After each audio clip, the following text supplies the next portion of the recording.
জনগণের করের টাকা দিয়ে হওয়া উন্নয়ন প্রকল্পে সবার আগে থাকার কথা দক্ষতা আর স্বচ্ছতা, কিন্তু সেখানে যদি হয় অনিয়ম আর স্বজনপ্রীতি, তাহলে প্রশ্ন জাগে সে প্রকল্প কি জনকল্যাণে কাজে আসবে নাকি শুধুই নির্দিষ্ট মহলেরই সুবিধা দিবে। টেন্ডারের মেয়াদ শেষ হওয়ার ৩ দিন আগে বদলে গেল দরপত্রের শর্ত, বাড়ানো হলো জমাদানের সময়। খাতিরের ঘনিষ্ঠ এক ঠিকাদারকে কাজ পাইয়ে দিতেই এই কারসাজি। সম্প্রতি এমনই অভিযোগ উঠেছে ঢাকা উত্তর সিটি কর্পোরেশনে সড়ক বাতি স্থাপনের টেন্ডারকে ঘিরে। রামপুরা সেতু থেকে কুড়িল মোড় পর্যন্ত সড়কে খুঁটি, স্মার্ট এলইডি বাতি ও বৈদ্যুতিক সরঞ্জাম কেনার জন্য দরপত্র আহ্বান করে ডিএনসিসি। কাজটির অর্থায়ন করছে ঢাকা ওয়াসা। দরপত্র আহ্বান হয় ১ জুন, যা জমা দেওয়ার শেষ তারিখ ছিল ২৯ জুন।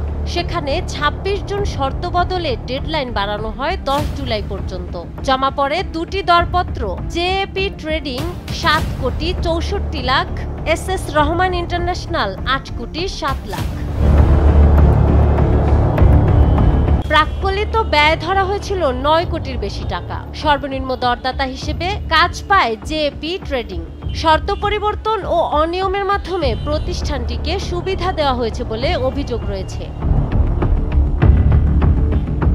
কোনো কারসাজি হয়নি, বরং নির্ধারিত শর্ত পূরণ করেই ঠিকাদার কাজ পেয়েছেন বলে দাবি করেছেন ডিএনসিসির দায়িত্বপ্রাপ্ত নির্বাহী প্রকৌশলী সাইফুল ইসলাম। বিশেষজ্ঞরা বলেছেন, ডেডলাইনের আগে শর্ত বদল সন্দেহজনক। বদলকৃত টেন্ডারে এমন শর্ত বসানো হয়েছিল যা সাধারণ ঠিকাদারদের জন্য কঠিন হলেও খাতির পক্ষের ঠিকাদারের সঙ্গে মিলে যায়। সনদ ও সরঞ্জামের শর্ত শিথিল করে প্রতিযোগিতা কমিয়ে সুবিধা দেওয়া হয় নির্দিষ্ট প্রতিষ্ঠানকে। কাজের মান নিয়েও উঠেছে প্রশ্ন। শর্তে ক্লাস 2 ড্রাইভার থাকলেও জেএপি দিয়েছে নিম্নমানের চীনা ক্লাস 1। আন্তর্জাতিক বাজারে বাতির দাম 18 থেকে 20 হাজার টাকা হলেও টেন্ডারে ধরা হয় প্রায় 1 লাখ টাকা। অভিযোগের আঙুল উঠেছে প্রভাবশালী সম্পর্কের দিকেও। বলা হচ্ছে, জেএপির মালিক মোর্তজা পারভেজ একজন সাবেক এমপির আত্মীয়।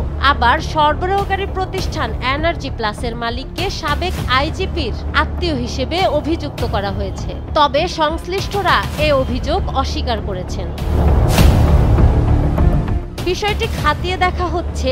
অভিযোগ প্রমাণিত হলে কাজ বাতিল করে নতুন করে টেন্ডার ডাকা হবে বলে জানিয়েছেন ডিএনসিসির প্রশাসক মোহাম্মদ এজাজ। জানা গেছে, দীর্ঘদিন ধরে ওই এলাকায় একই ব্যক্তি বা গোষ্ঠীর হাতেই যাচ্ছে বড় বড় কাজ। এতে সরকারের অর্থ অপচয় হচ্ছে। সেই সঙ্গে প্রকল্পের মান নিয়েও জনমনে উঠেছে প্রশ্ন। জনগণের অর্থে তৈরি অবকাঠামো নির্ধারিত সময়ের আগেই ক্ষতিগ্রস্ত হচ্ছে, যার ভোগান্তি পোহাচ্ছে সাধারণ মানুষ। নাহার বৃষ্টি, নিউজ ডেস্ক, দেশ টিভি।